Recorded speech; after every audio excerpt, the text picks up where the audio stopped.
This is Pretty in Practice, the podcast. Opinions expressed on this podcast are solely those of our own as well as our guests and do not reflect the views and opinions of our respective employers, organizations, academic institutions, committees, other groups, or individuals. Hi everyone, welcome back to the Pretty in Practice podcast. As always, we're going to start with our doctor's diary question. What we got? Okay. You have to rap or sing karaoke and you have to know all of the words. What song would you pick? India, what you got? So I'm going to give y'all a combination of my singing and rapping. I was going to hit y'all with Rihanna, but we're going to save that because y'all not ready for my Rihanna vocals. So I'm going to go with the GOAT, Jay-Z, Song Cry. So, most incredible, baby.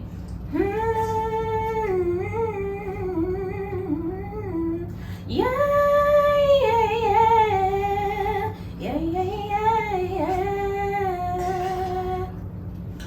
Good dude. I know you love me like cook food, even though it gotta move like a crick move. We were together on the block since free lunch. Should have been together having 4-season brunch. Period. We used to use umbrellas to face the bad weather, but now we travel first class to change the forecast. Never in bunches, just me and you. I loved your point of view cause you help no hunches. Yes! Feeling it. Period, Love that for you. Lacey, what song you got? Y'all already know. I already know where this is going. Period. So it could be one of two, but Roma's Revenge or Itty Bitty Piggy. But Itty Bitty Piggy is the one that I know everything. Ad-libs, all of that. Ayo, I was on the plane with Dwayne. You can copy Whitley. I go to Hill, Maine. Listen, I'm the baddest in the school, the baddest in the game. Excuse me, honey, but nobody's in my lane. You was in New York, and we're going to leave it at that. We're going to just leave it at that.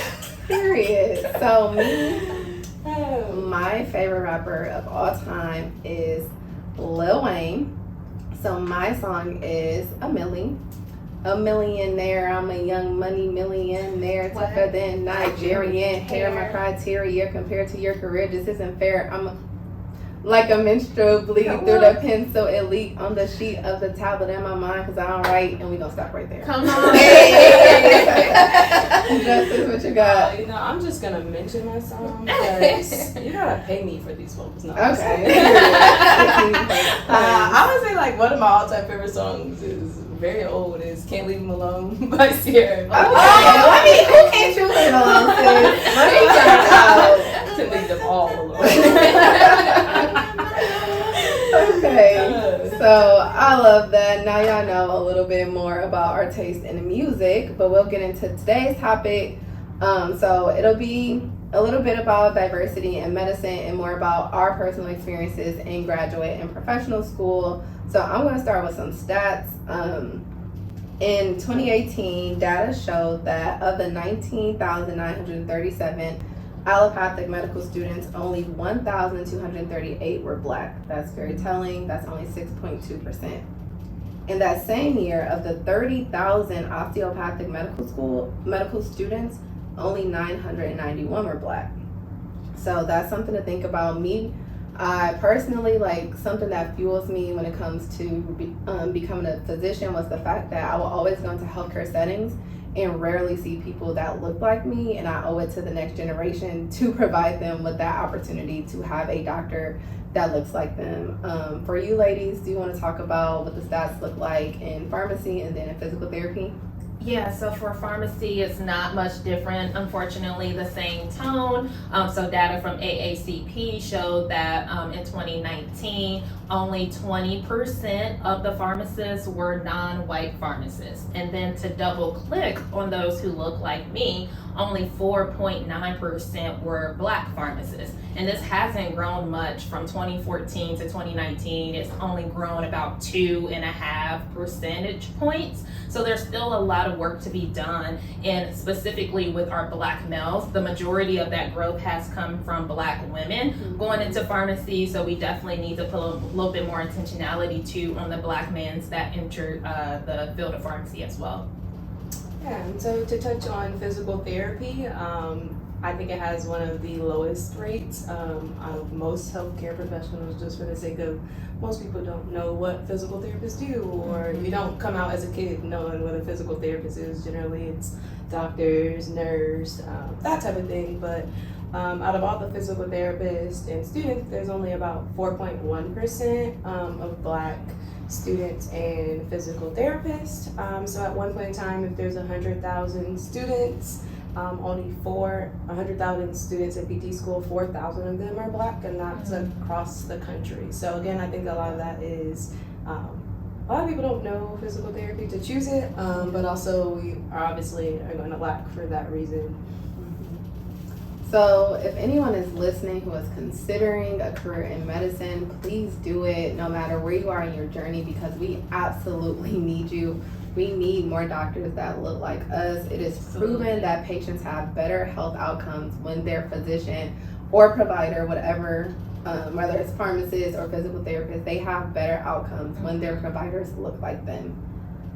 So I did have trouble finding retention rates. I'm assuming that's because most institutions don't brag about how many minority students are actually making it to graduation. And so I wanted to talk about my first year experience as a medical student. At my school specifically, we don't have a remediation process, meaning if you fail that semester, you are kicked out of medical school. There is no test you can take to get back in. There is nothing you can do. Your dreams of becoming a doctor are over. And I found that to be very, very problematic. It's very disheartening. Most people in my school, they do what's called a leave of absence. So if they see that they're on track to failing, they take a leave of absence to avoid the school from kicking them out. However, the school still has to approve that leave of absence. So that was something that I found very disheartening, because I'm like, a lot of institutions boast about how many professional students they accept, but no one talks about how many of those students actually make it to graduation. Right. Now, I'm still very early on. I'm only a second year student, but I did see minority students fall by the wayside, and it was so disheartening. It put a lot of pressure on me, mentally, physically, emotionally. I definitely suffered from imposter syndrome that entire first year, because people who looked just like me were not making it to the end, and that was just very sad for me. So I want to know if you all had any experiences like that in grad school or professional school. Yeah, so for me, when I started in pre-pharmacy, I think there were about maybe 10, maybe 15 other students who were Black, or even Latino students. And even though that sounds small, that was a lot for me, because I came from a background where I was always the only in my class. So when I got in pre-pharmacy school, I was super excited to see at least that many. However, in those 2 years of pre-pharmacy, only 3, including myself, made it. So everyone else fell by the wayside, like you said, Dee, and they got weeded out. And I know there's a lot of classes out there that are considered weed out classes, but they tend to hit and affect the Black and minority students more than others. So that's something that I noticed. And then even when I matriculated into the professional program, there was a lot of students who looked like me falling back a year or two, and just really struggling to continue to graduate and keep up in their class that they entered in. And it just wasn't a lot of support. It wasn't, I feel like some of the tests, some of the structures of some of the schools are not, structured in a way that is beneficial to minority students. And then for me specifically, I did not have one Black professor at all. At all. Did not have one Black professor, which is discouraging. Definitely not a morale booster. So I think that impacts the journey as well for Black students in pharmacy school, but overall just in these healthcare disciplines. Definitely. Yeah. I mean, I was actually fortunate that in my particular graduate program, there were a lot of people that looked like me, a lot of minorities in my program. And I really appreciated that, just to kind of see people like me all having the same goal. It wasn't a competitive environment. I mean, we all were very adamant about helping each other succeed to get where we were, trying to go. But in undergrad, it was a whole different story. Going to PWI, being a pre-med major, I guess I was really in classes with biology majors, chem majors, pre-professional majors, and even in a class of like hundreds of students, hundreds plural, it was probably maybe 4 max, I think. And I'm talking about the large lecture hall classes, not the classroom classes, you know, when you're like separated in labs and things like that. I mean, it was like hundreds of students in this huge lecture hall, and I could count on one hand, you know, how many Black students there were. And I mean, it obviously translates into the stats that you were sharing about, you know, how many are matriculating, and then unfortunately an even lower number that actually finishing. And so it definitely gets kind of discouraging, you know, as you were mentioning with your own experience. I can imagine, you know, kind of having such a tight-knit community because it's only a few of you, and then, you know, when everyone doesn't finish, you know, you have the mentality that we're all going to get through this, we're all going to do that, and then when it doesn't happen, it's just like it's not enough of us at all. And then when you have a number of people that don't finish, like it does tug at your heart a bit, you know, because I don't know how long it's going to take for us to really see the significant differences that we need to see in terms of the minorities in medicine. But when, you know, you have someone that kind of gets to that point and then, you know, for whatever reason is not able to completely cross that finish line, you know, it is kind of discouraging. It really is. And it kind of, you know, it does something to you, and it can kind of make you second guess, you know, your own abilities, because, you know, you may already struggle with your own confidence, and then you're like, well, this person, they were, you know, here with me and we were doing this together, and now I don't have that person. So I think, you know, it's just a lesson in just keep going and keep striving for it, and honestly kind of taking yourself out of the equation and just not necessarily just forgetting why you did it, but remembering the future patients that you'll have the opportunity to impact. You know, I believe every minority will probably at some point in time have that moment where someone says, oh my gosh, I've never had a doctor that looked like me, or keep going. And I mean, they just light up. Like, I'm sure every minority healthcare professional has probably heard that if they're in their field, or they will one day, because it's that important. And the fact that patients are still shocked, not in a way of disrespect, a way of just, wow, like, I've never had a doctor that looked like me. And the fact that they're ecstatic, and it just goes into, you know, the connections that you make with patients just from them seeing that you look like them. You know, it's a level of comfortability that they have at that point. So, I mean, overall, yeah, it's something that we definitely have to continue to work on as a society, and hopefully, you know, with this podcast, like, we can bring more awareness to the healthcare field and the different areas that you can go into. You don't have to be a doctor or a nurse to still make an impact in healthcare. You know, there's clearly other doctors that exist that aren't physicians in other areas and other disciplines that you can still make a significant difference in.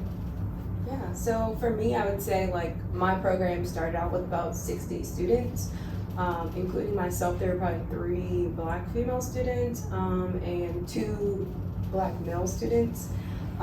So my program is pretty unique for the fact that it takes in students every trimester. So when you do fall a class, you get the chance to just fall back a try rather than a year, which most PT schools only take in the fall. So you have to just wait for that class. Whereas my school, they allowed them to fall back and they could retake the course.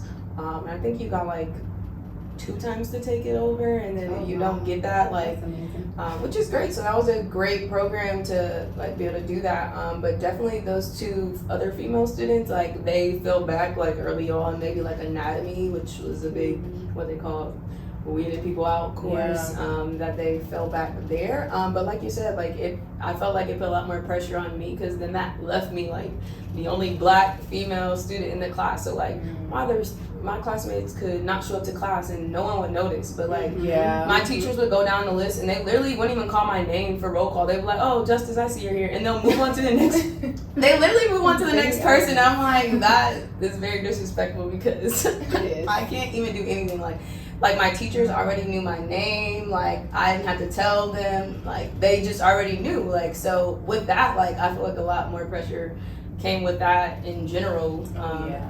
So I'd say we ended up just me and those 2 guys graduating at the end.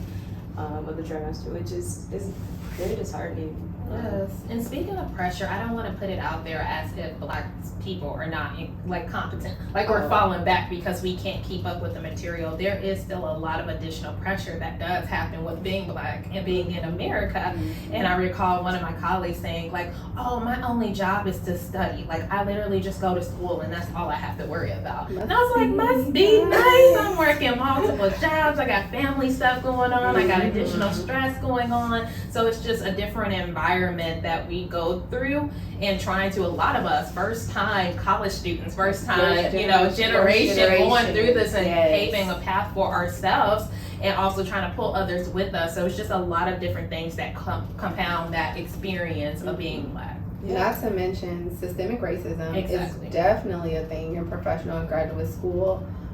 Even the way the exams are written, I will never forget I had a question.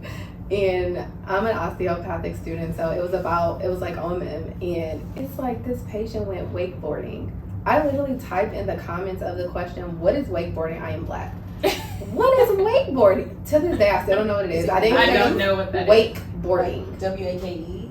Yes. Oh. And I was just like, surfing? Scratch his head. Like, I literally was like, how do I answer this question if I don't even know what wakeboarding is? Right. And so I think that's very important to point out. It is not that, like she said, it's not that we are incompetent. It's just like sometimes, not even sometimes, almost always, like these exams are written by people who kind of like speak a different language almost. Like sometimes it's like reading another language, which can be very discouraging. But I'm very grateful to have gone to Purdue because I learned very early on in my career how to like make it through test questions. I would be like, okay, they're saying all of this, but what is the question? Okay, that's all they're asking, great, and move on. Yeah. But everyone don't have the ability to do that, and some people don't see those type of questions until they get to professional school, and I think that contributes to them like falling by the wayside.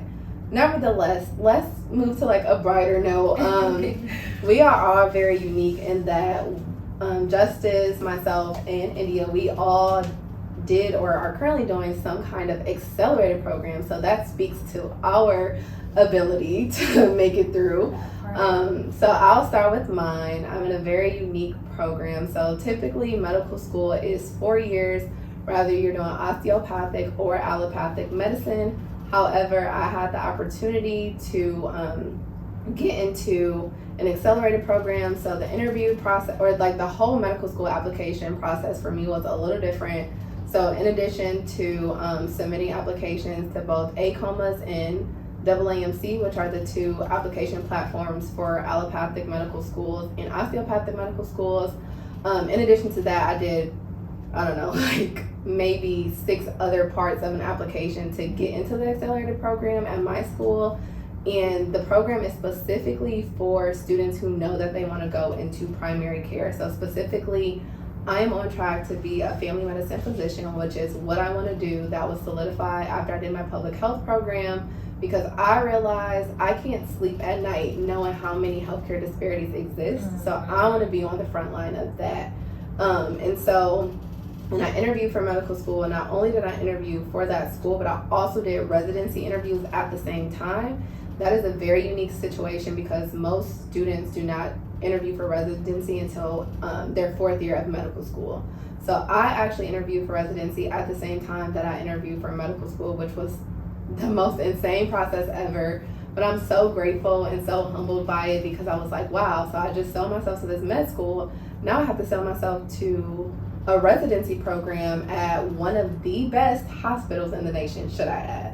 And so that was a very humbling experience. And then I got in and I was like, oh my gosh, like you are that girl. That is crazy. So I'm gonna pat myself on the back because I am very proud of that. You should. And I also want to mention, which I'm sure we'll talk about at a later episode, but I interviewed for both allopathic and osteopathic schools, and I got into both allopathic and osteopathic schools. So I chose to be a DO. I had the same opportunity to be an MD. I had a scholarship, but I also got a scholarship to my osteopathic medical school. And I just felt like this accelerated program was for me. Not only do I get a guaranteed residency at one of the best hospitals in the nation, but I'm also taking additional classes that focuses on quality improvement and like tackling those same healthcare disparities that's keeping me up at night. So it is definitely the best case scenario for me. And then I want India and Justice to talk about your accelerated programs as well. I just want to come in and ask first, what is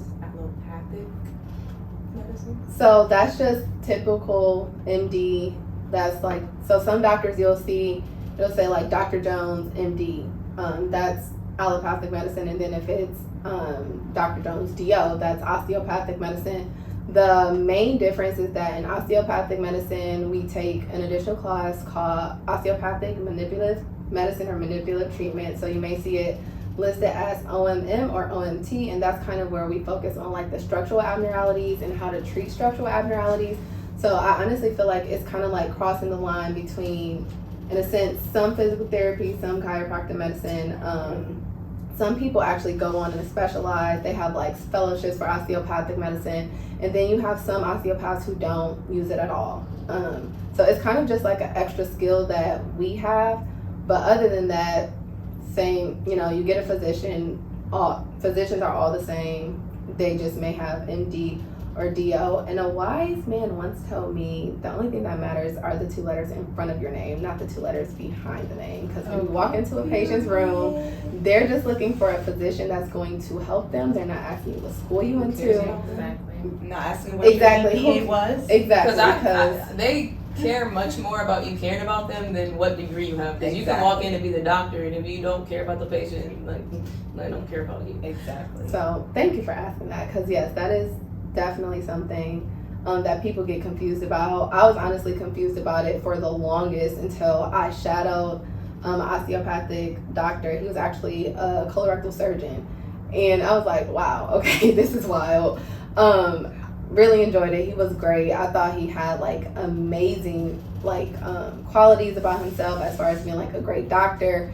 And of course, allopathic, like, let's be honest, that's like the blueprint. So of course, that's not saying that, you know, they don't practice or learn in a similar way. I just chose what was best for me. Me personally, I'm going to ask you all of the natural way. Like, I want to know how to treat my body without medicine unless I absolutely need it. Yeah. And then I'll lean into that. Okay, well, prescribe me whatever it is I need. Okay, well, let's do this surgical intervention. But me personally, I like to take like a more conservative route to my treatment plan. And so I felt like I could better relate to patients if I got osteopathic training. So thank you for asking that question. Cool. I'll dive into like my program. So generally physical therapy programs are 3 years or 9 trimesters. So consecutively you go to school for 3 years. I originally applied to my school because it was 7 semesters. So it was accelerated and you would complete the same requirements, same clinical rotation, same coursework within 7 trimesters. I previously noted on some other episode that I was like the second cohort on the new curriculum, which the new curriculum was 8 trimesters. They added a semester back just to kind of make it a little bit better. Obviously, shorter time isn't always better, but yeah, so they got to prepare us for boards. So, but yeah, so even just minus 1 trimester was a big difference. Like PT school is a lot in general, and I spent a lot of time at school doing like tours, like as a tour guide, and I always would like make sure I know like accelerated means accelerated. Like it doesn't just mean you get done quicker, because like that's awesome, that's great, and that's probably what I was thinking of when I applied. But like, why didn't I think about like accelerated means like all those classes are now within 7 semesters rather than 8. So like I took 6 to 7, like my first semester in PT school I had 7 classes. 7 doctoral classes, like not even if they were hard or not, which they were all hard. It's the matter of managing 7 classes, like going to 7 classes, doing 7 work, 7 different readings from 7 different teachers. So like that alone was eye-opening. So I was just like, I have to study every minute of every single day, because how else do you manage 7 classes? Going from like undergrad being 4 classes, 5. Yeah. I had like 5 is close to the max probably. So 4 classes, and I thought that was a lot. So would you do it again? Oh, I don't know. I don't think that I would do physical therapy again, to be honest. I don't want to get into like the way that they treat healthcare workers and pay healthcare workers versus just going to get a basic 4-year degree to make money. But Yeah, That's fair. that's a whole I other respect conversation. it. Right. that's a whole. They do say though that professional school is like the equivalent, like what you take in a semester. Professional school is like 20 to 25 credits. Mm-hmm. It is. And they would add them up to that, like, they would show me, Oh, yeah. I had 21 credits Yeah. this semester. I'm like, what do you mean? Like, this, and it wasn't even, like, they would make that up because they would say, this class is 1 credit. And do you know how much work I had to do for 1 credit? Yeah. Like, For sure. Yes. 1 credit? That means I'm just supposed to spend It's 1 kinda hour on this a week. And I would have to Exactly. spend a lot. Like, Yeah. it didn't Way make more than that. sense. So, It's wild. It is, and I had the exact same experience, and I had 7 classes my first semester at pharmacy school, which was not fun. But to talk about the structure really quick for pharmacy school, so I took a 2-4 program, so 6 years total together. There are a decent amount of pharmacy schools structured like that, so essentially you go into what they call pre-pharmacy, and you're doing those prerequisite courses for 2 years. You don't get a undergraduate degree, you just go straight into your doctoral program. But the other route is to do more of that 8-year approach where you are doing an undergraduate degree for 4 years and then you apply and then you get into professional school. So for me, definitely very accelerated. It takes a lot of maturity, it takes a lot of time management. Like I couldn't go out and party like everyone, like I had to in those 2 years prove myself and get it done to get into the professional program. And then in the professional program, like Justice was talking about, it is accelerated. Like that's all, it's accelerated. And I can tell you, like there was a library at Purdue called Hicks Library. I kept the lights on for days, honey. I am not exaggerating. I slept there so many nights. I witnessed her. Oh yeah, it was a journey. So you definitely have to put in the work. You're not just going and getting done fast. You have to be diligent. You have to be dedicated to balancing that, plus everything else you have going on, leadership, organizations, and everything else you have going on, personal life. It just takes a lot out of you. But I did like the challenge. I like the opportunity. For me, like I said, I'm a first year generation college student, so I did like the challenge, and I needed to like also think about finances because I didn't have a trust fund to get through. So being able to get done a little bit earlier was very attractive for me, and just really claim my doctorate degree as the first person in my family. So that was my experience. I feel like you have a little bit different experience because you went to professional school on campus with the rest of us while we were in undergrad. Like you were doing undergrad things with us in professional school. I can't even that's imagine. crazy. Like I always say, the only reason I did well in PT school is because I could completely dedicate my whole time to studying. Like I was so far away from everything. Like my only friends were in PT school. Like nobody was asking me to do anything else but go study at Starbucks. You want to study at Starbucks or you want to study in the library? Right. That was it. That was the only So I can only imagine if I went to school even remotely close to home, like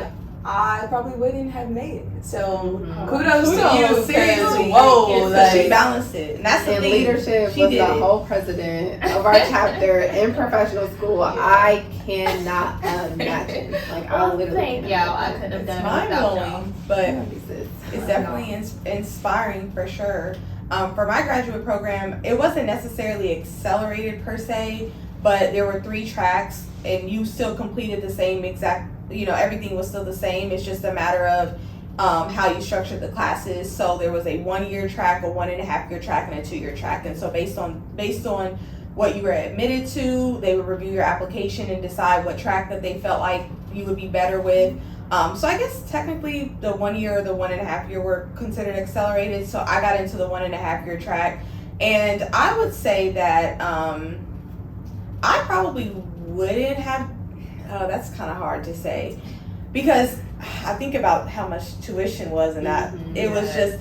So I guess It does. I guess I would do it again because I went to a very expensive school. I would say that I wish I had done things maybe a little bit differently to really hit the ground running. So I could have done better in my first semester so that I didn't feel like, was this the right decision? Because I, still kind of struggled my first semester, got my footing, then was good to go. But I guess now that I think about it, I I live in South Florida. I went to grad school in Miami. So private school, I mean, you're talking about a very, very expensive program, very limited scholarships and all of that. So it was definitely something where, again, that attractiveness of, oh, I can get this done in 1.5 years. That's a whole semester that I don't have to pay for housing out of student loans, because I did not work in grad school. That was all I did. And then, you know, certain extracurriculars, but I did not work. So that's a whole semester of, you know, living in Miami or living in the Miami area, of housing and lodging and all that good stuff. And then a whole extra semester of classes and things, because even if I had stretched it out, if I didn't, like, you know, if I only had like one class left, I would have still had to, you know, to be considered full time, taking a couple extra electives and things like that, which would probably have felt more like a waste than, you know, to sit there and do it. So I probably would have done it again just because of that, the finances alone.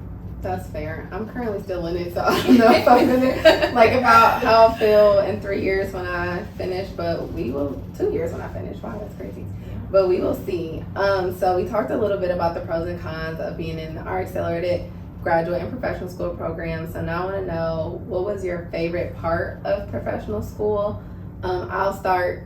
So my favorite part so far has been going to clinic twice a week. That is a very unique experience that's only applicable to those who are in the accelerated program. So twice a week we get to go to our residency site. We get to literally see patients. It's not shadowing. I'm talking like we go in, we get the history, we present it back to our physician.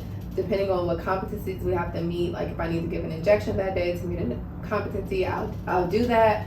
It has been so reassuring. Like I had a lot of people tell me when I decided to go into primary care, I hope you don't regret it. Like they're like, you might get to rotations and you might want to change your mind.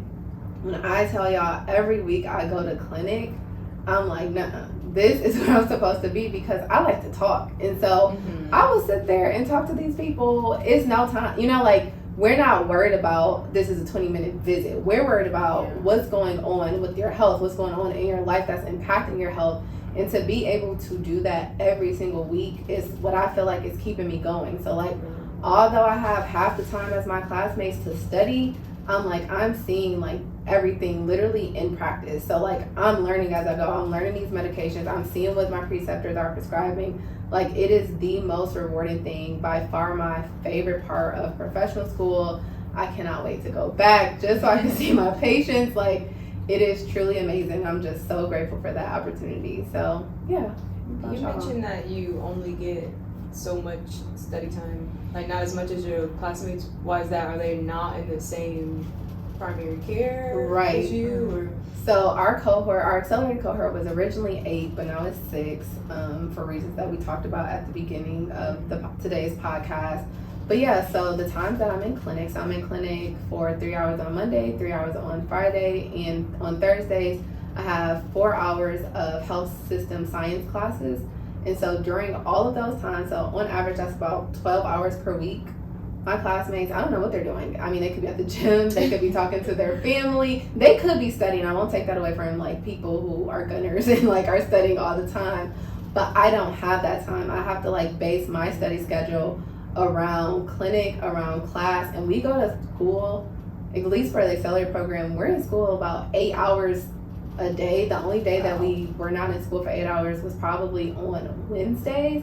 And so I go to school like a full-time job. Obviously I can't study in class because someone's lecturing. And so I like pretty much learned you have to study smarter, not harder. And so, you know, I used that first semester to try and figure out how I needed to study and still like maintain my grades in the accelerated program, because you know, the rest of our cohort, which is huge, is like over 240 students, and it's only 6 of us in the accelerated program. So they don't care. They're not slowing down because you have just 6 people who don't have as much time to study. They don't care about that. Like, it is up to us to get it done, and we don't have a remediation process. So they're like, if you're not keeping up, then you're out too. They don't care that we're in accelerated.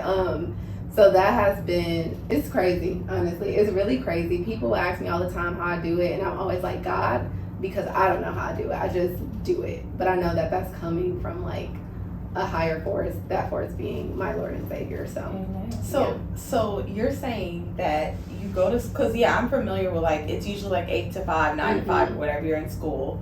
So you're saying that some of those days you're in the classes with everybody else, and then you have like multiple hours that you're at clinic. Yes. So like first year we went to clinic in the mornings. So I would be at clinic from, because you got to get there early to review the patient chart. So I would be there from like 7:30 until 11:30. Then I have to drive to school, and then my classmates get there at 1, and then we sit through the rest of our lectures. So most of their classes were about 4 hours a day. But like if I add in clinic, I'm looking at like 8-hour days. So that happened 3 days a week. And so Wednesday afternoons were the only day that I had 4 hours of class. So I love Wednesday. Wednesdays were like the new Fridays. Like, literally like the new Fridays. So I mean, just imagine, like med school in general is very difficult, but adding on that clinical component, like there were definitely times where I was just like, can I do this? I'm mind blown because like, I mean, I know a lot of people in med school, and obviously researching for my own, research and everything with applying. So like I've heard like people say like you don't have time to do anything, and then the fact that you're like literally doing hours during the week of clinic on top of that, I can't even imagine. It is so you are one of a kind. Thank you. When I said if anybody is ever considering, hit me up. Like let's talk about it. Let's truly talk about it, because I'm the type of person, like, now that I'm in it, I'm not going to get out of it. Like, I'm going to persist, like, I'm going to get through this. So, yeah. But, okay, back to my question. What was y'all favorite part of grad school or professional school? I'll go. I would say kind of similar to you. We really don't get into the clinic until, like, my program, we had that 6-week internship, I think, in our 5th trimester. So, like at this point, like all we've done is study and read books and textbooks. Like yes, we do like verbal and like physical practicals where we go in and the teacher's like, all right, like show me this, or ask you a question and you have a patient here and you have to do that. So like that's application, but it was very different when I got to use my little nerdy brain and see this anatomy like in person. So like going to the clinic and actually seeing this, and not just something they made up and made me learn, okay, like for fun. But it's like for real, like wow, like this person's gait deviations really look like that. Like we played around and we did these gait deviations in lab, like trying to walk funny if your adductors are tight, like stuff like that. And people actually like walk like that, and that just baffles me, like, and that was the most interesting part, I think. For me, I've experienced too, live experience in practice, but for me it would be what we call our 4th year APPE, or clinical rotations, and we do at Purdue, we did 10 different rotations, and of course going in there and actually put in what we've learned to practice, but also seeing the versatility of the pharmacy degree. Like we can go from an ambulatory care rotation and then go into industry, go into med safety, go into internal medicine. And it's just so much out there that a lot of people, including myself, don't even know that pharmacists do. Like even right now when I tell people I work at the pharmaceutical industry, they're like, oh, are you in the labs? Like, what do you do? Like, actually, no, I'm not. But there's just so much out there that you can just really use your degree for and just really expand to other different areas that you didn't even know possible. So I think being able to see that and it helps shape your career too. So that really helped shape my career and open the doors for possibilities. For sure. I would say my favorite part of grad school was really getting out of my shell of what I thought was necessary to, I guess, survive or to do well, and actually figuring it out versus like in undergrad. I was, I didn't study with other people, as in people that were in classes with me. I studied with other people where we're all in the library together. You're studying for your exam. I'm studying for my exam, and we're just kind of keeping each other company. So the first time that I actually started studying with people was in grad school, and it was mind blowing to me what a difference that made.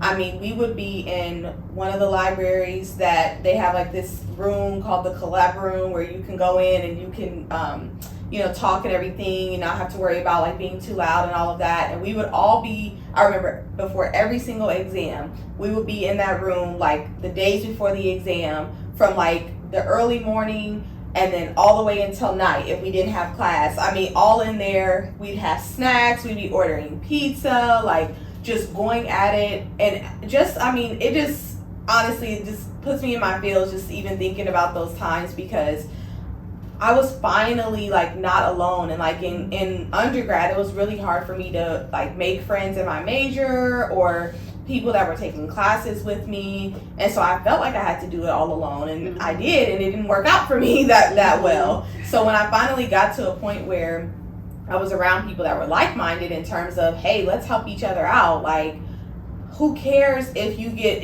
we all can get an A on this exam. It doesn't matter if all 5, 6, 7 of us get an A. Great, like, that's amazing, that's awesome, like, I'm happy for you, you're happy for me. And I didn't have that kind of toxic environment of feeling like I had to compete with other people, because we're all competing to make, to set the curve and all that. Like, all of that did not exist. And so the people I met, the relationships that I built was just amazing. I still have relationships with some of the individuals that I met through grad school. We still communicate, still talk.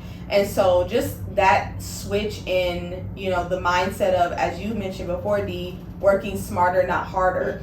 I've always been a hard worker. Like, that's one thing. People cannot tell me that I didn't work hard or don't work hard when it comes to school. But sometimes you have to take a step back and you have to say, well, is this actually working? Okay, just because I'm studying 12 hours, am I actually getting what I need to done? Am I retaining anything? Or do I need to cut it down to 5 solid hours where I'm actually getting stuff done? I'm in a group where we're bouncing ideas off of each other. We're giving each other mnemonics. We're giving each other, certain ways to remember this. Like, and I learned all of that in grad school, and I'm so excited to eventually, apply that when I get into professional school as well, because I know that even just having that experience is going to make a world of difference for me when I finally get there. Absolutely. Support is so very, very important in grad school and professional school, because like she said, like, you get to, like, most of your life, or at least most of like your undergrad career, you're like competing, and then you get there and it's like, wait, so we all have the same goal, we can actually work together now. I have very similar experiences.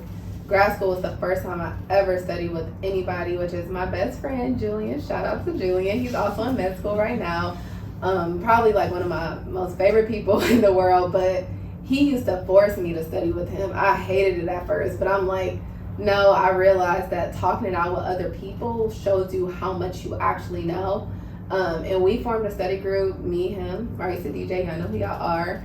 And it was just amazing, like, how much my test scores improved. Because I'm like, I don't know if it's just like being able to talk it out with other people or just having that support that made the difference. But then I did the exact same thing in medical school. I have my study group.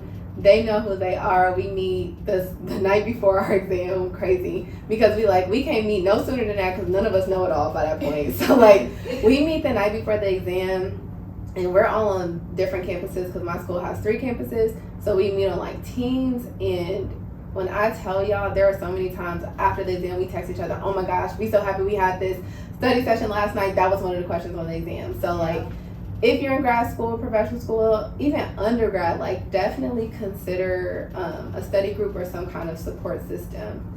Justice, India, did y'all have any similar experiences? I definitely had a similar experience, just listening to Lacey, like, being in the study room, because we had similar study rooms with whiteboards and screens that you can connect to. And just like, if we had exams on Monday, that our weekend was in the study room. We rented it out. We was there from 8 to 8, like, ordered food, stayed there, left for a little bit, came back to the room. But I just want to note, like, it gets easier in grad school to study with a group, because now, like, my cohort, like, we're in the same class every day, all day. Like, we have the same class for the rest of our 3 years. So the people I started studying with in the beginning, like, we got real close. We figured out a rhythm. Like, we got really good at, like, watching the lectures beforehand, starting the Google Doc, being all on the Google Doc at the same time, and then like working smarter, not harder. So like, if I miss something in class, somebody else got it, because there's 5 of us on this doc right now. And then like when it's time for the exam, all we did was look at, all right, we got lessons 7 through 10. All right, like pull up these 7 through 10 docs, and we would just like kind of quiz each other, like you said, like.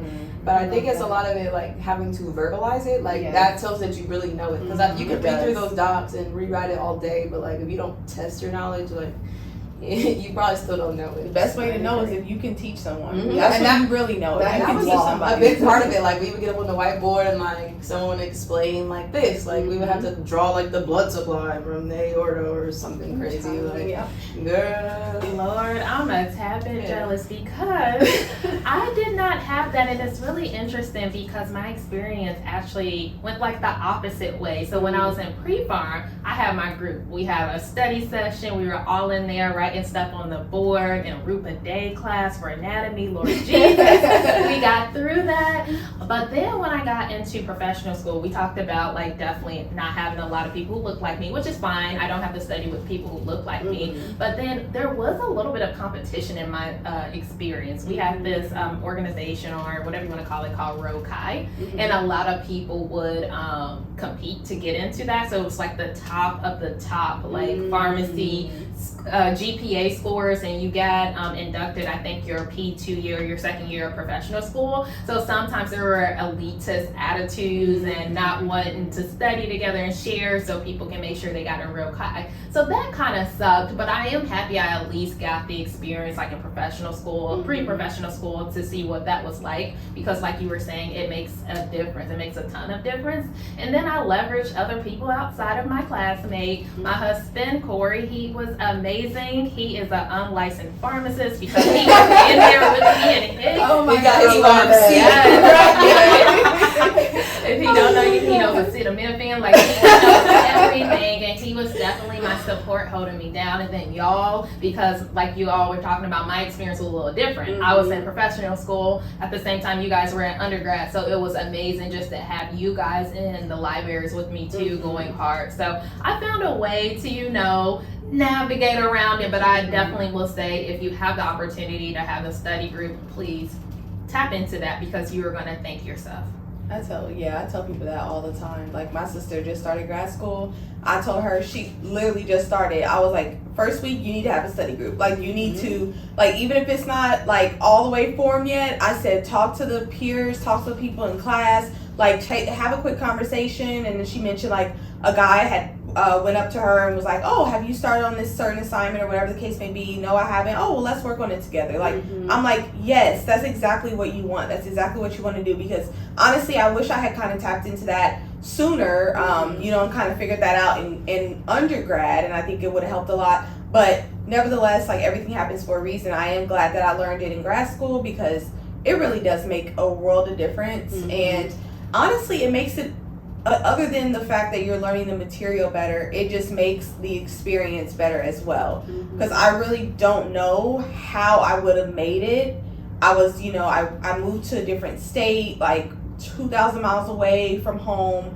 I didn't know anybody there when I moved there. So I honestly don't know what I would have done if I had that kind of loner mentality and didn't make friends and didn't get to know people, because to already be away from family and friends and then to come into a whole new environment, whole new state, and then be alone and then have the stress of grad school as well, that probably wouldn't have ended well. So I'm definitely happy that I learned that pretty quickly and learned that early on. And like I said before, I really think it's going to make a huge difference in professional school.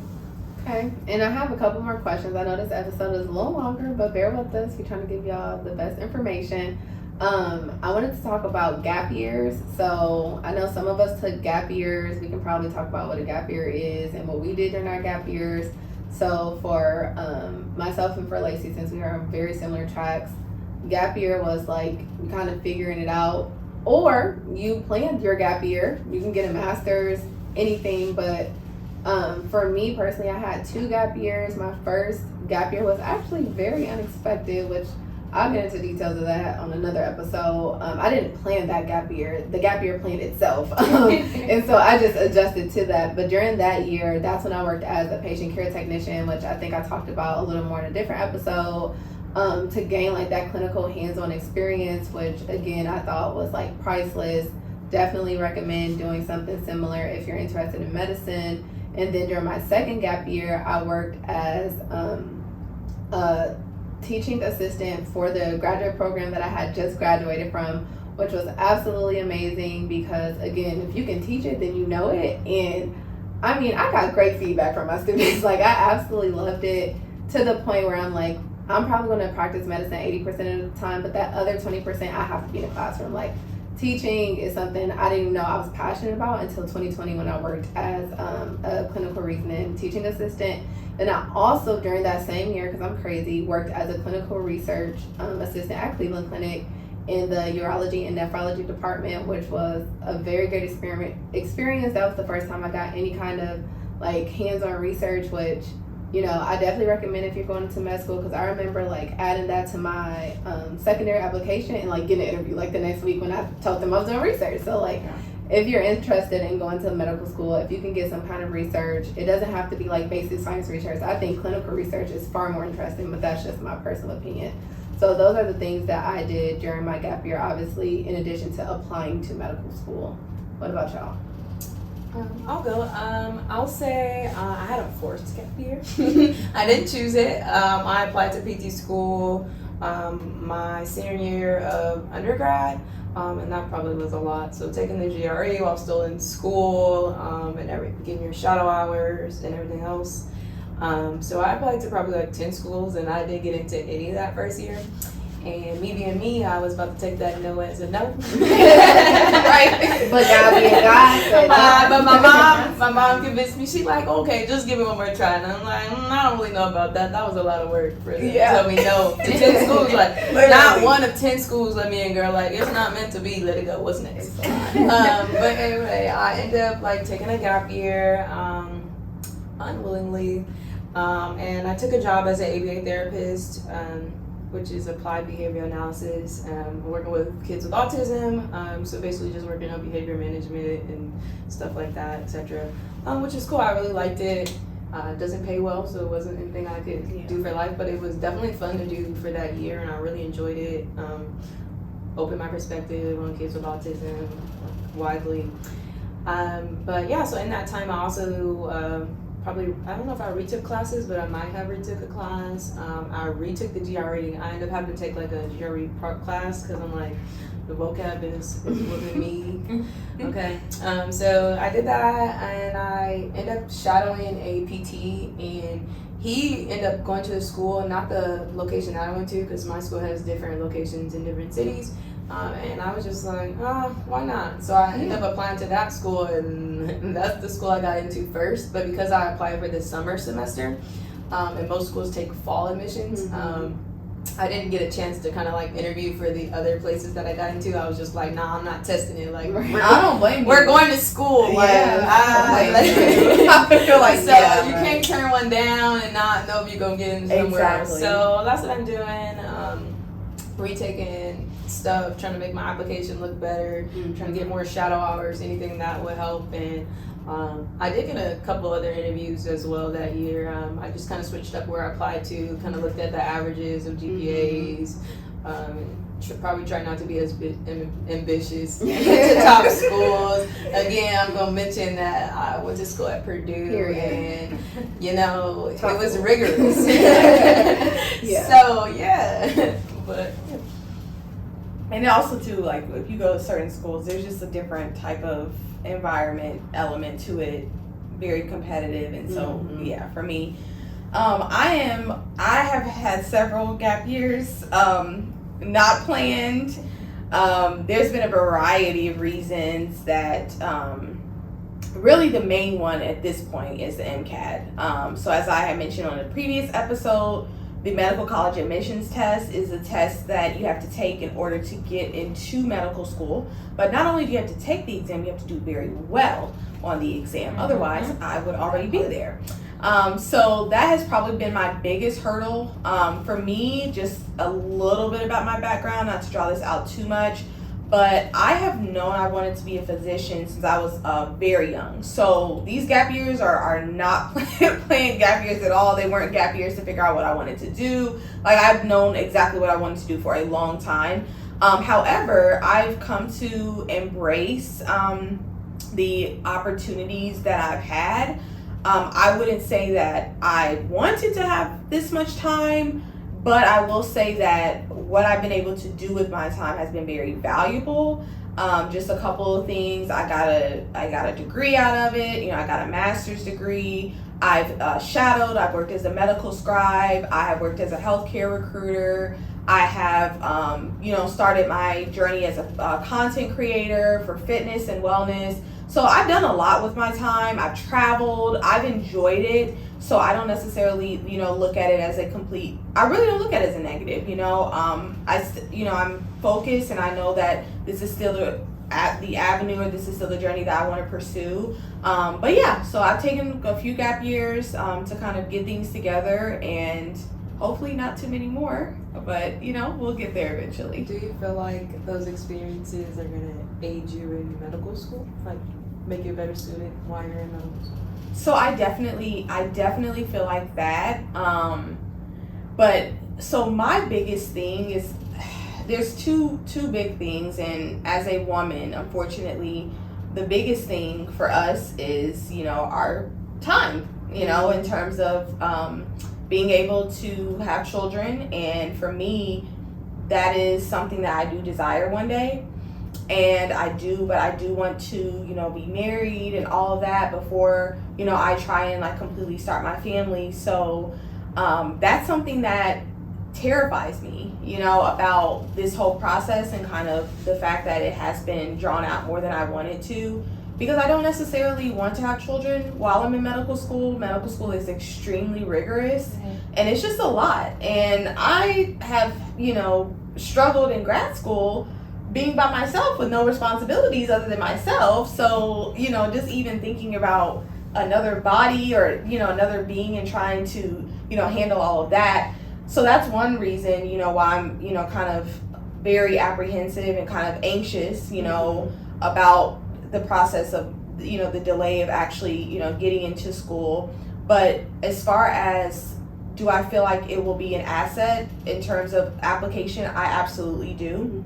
I know that, I have a lot of experience, and I do think that schools see that. I have had interviews, so I've applied before, and I got interviews and was waitlisted and didn't get in. And I do think that really the main issue is, getting over that hurdle of the MCAT. But I do think that the schools, they see that you have experience, and they look at that as a plus. So I would say that I don't think gap years are a negative. I don't know, at some point they might have been looked at, but these days I don't think any school will look at your gap years, as long as you did something productive.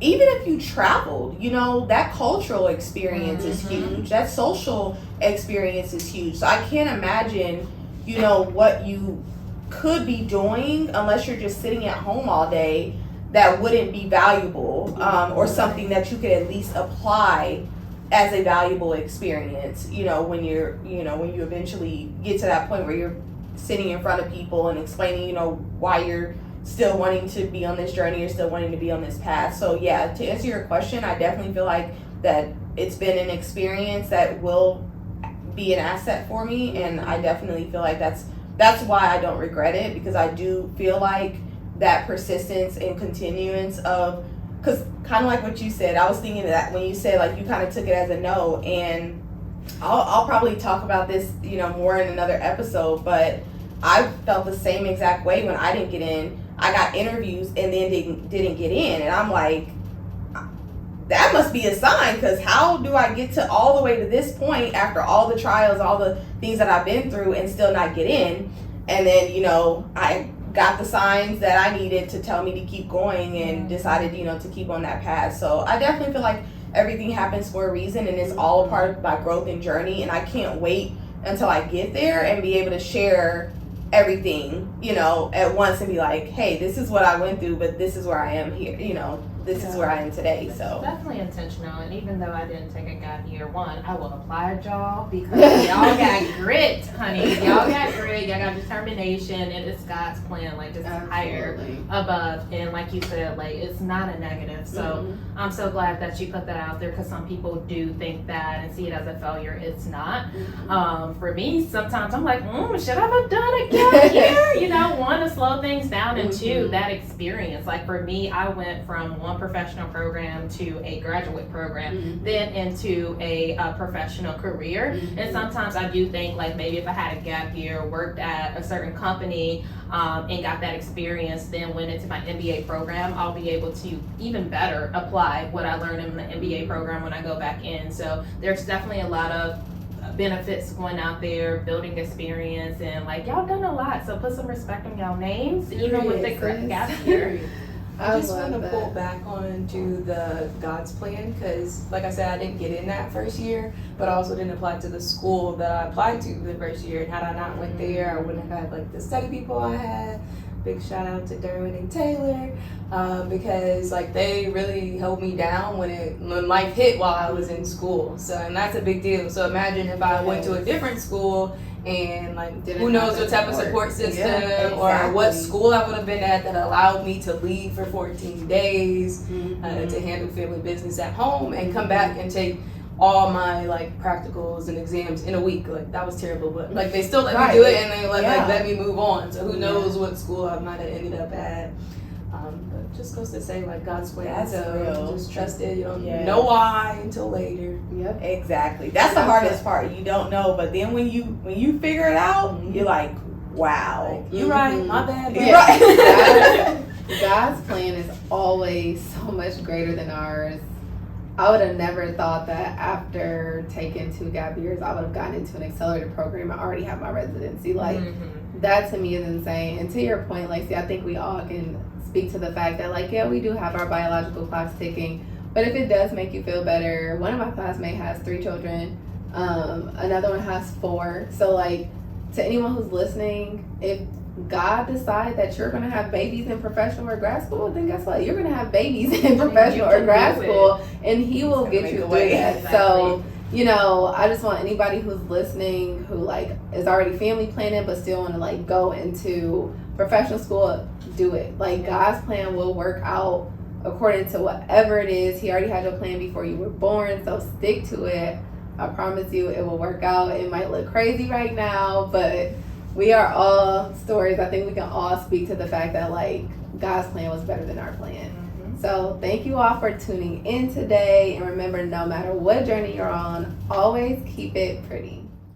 As always, thank you for joining us for the ride. Be sure to keep in touch by following us on Instagram and subscribing to our YouTube channel at Pretty in Practice. Feel free to send us a DM of any topics you want us to discuss, and you might hear them on a future Pretty in Practice episode. Keep it pretty.